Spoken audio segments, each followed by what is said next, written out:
To breaking news, and in the last hour, Iran's foreign minister has been addressing journalists in Beirut during a visit to the Lebanese capital. He says Iran continues to back efforts for a ceasefire in Lebanon, but only on the condition that it is backed by Hezbollah and is implemented at the same time as a ceasefire in Gaza. John Sparks has the details.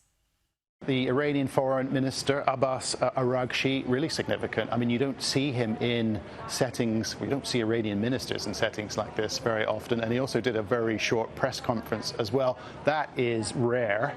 The significance of this, well, you know, it's all about reassurance here, reassurance to their allies, Hezbollah. I think also significant in another way that he was actually here physically, because he would consider himself, and his security detail would consider himself to be a target. You've got the Israelis carrying out bombings, missile strikes as we as we speak, in the southern suburbs of Beirut, and he is here in the center. He was meeting with the Lebanese speaker. As I said, it's all about reassurance. You know, I think there's this assumption, particularly in the West, that Iran represents the HQ in the so-called axis of resistance, while Hezbollah are there, in essence, employees in the field. And obviously it's much more nuanced than that. The Shia community here in Lebanon, many people upset.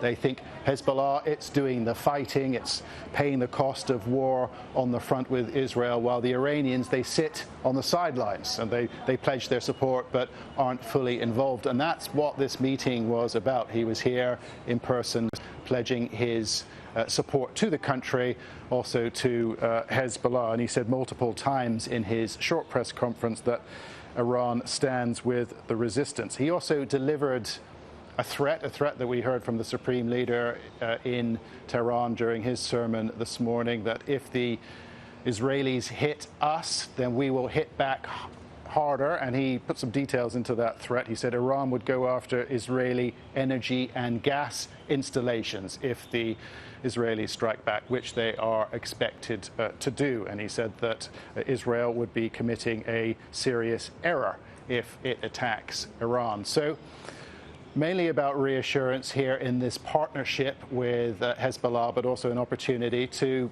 put forward Iran's military posture as we go forward, as they face what may be an imminent strike from the Israelis.